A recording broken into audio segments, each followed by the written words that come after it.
അത്യധികം ഗംഭീരമാക്കി തൻ്റെ മകൾ മാളവിക ജയറാമിൻ്റെ വിവാഹം നടത്തിയ സന്തോഷത്തിലാണ് നടൻ ജയറാമും പാർവതിയുമൊക്കെ. കാളിദാസ് ജയറാം ആവട്ടെ തൻ്റെ സഹോദരിയുടെ വിവാഹത്തിൽ നിറകണ്ണോടുകൂടിയാണ് വന്നത്. അത്രയും സന്തോഷവനായിരുന്നു. ഇനി അടുത്തത് കാളിദാസ് ജയറാമിൻ്റെ വിവാഹത്തിന് വേണ്ടിയുള്ള കാത്തിരിപ്പാണ്. ഉടനെ തന്നെ മകൻ കാളിദാസ് ജയറാമിൻ്റെയും തരിണി കലിംഗരയുടെയും വിവാഹം ഉണ്ടാകുമെന്നാണ് സൂചനകൾ. ഇരുവരുടെയും വിവാഹ നിശ്ചയ വീഡിയോകളും ചിത്രങ്ങളും ഒക്കെ സമൂഹ മാധ്യമങ്ങൾ ആ സമയത്ത് ഏറെ വൈറലായിരുന്നു. മാത്രമല്ല തരിണി ഇപ്പോഴേ കാളിദാസ് ജയറാമിൻ്റെ വീട്ടിൽ തന്നെയാണ്. മരുമകളെ സ്വന്തം മകളെ പോലെ തന്നെയാണ് പാർവതി ജയറാം നോക്കുന്നത്. നേരത്തെ തന്നെ ഒരു അഭിമുഖത്തിൽ ജയറാം പറഞ്ഞിരുന്നു, എനിക്ക് മകൻ ഇപ്പോൾ ഒരാളല്ല 2 പേരാണ്. അത് ചക്കിയുടെ ഭർത്താവ് തന്നെയാണ്.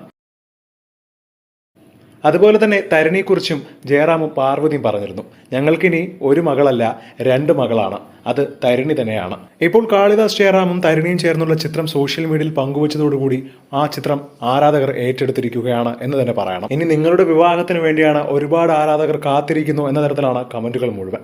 മാളവിക ജയറാമിന്റെ വിവാഹത്തിലും റിസപ്ഷനിലും ഒക്കെ ഏറെ ശ്രദ്ധിക്കപ്പെട്ടതും തരിണിയും കാളിദാസ് ജയറാമും തന്നെയായിരുന്നു. ഇരുവരും എത്ര നല്ല ജോഡികളാണെന്നും ഉടനെ തന്നെ ഇരുവരും വിവാഹിതരാവട്ടെ എന്നുള്ള ആശംസ പ്രവാഹമായിരുന്നു അന്ന്.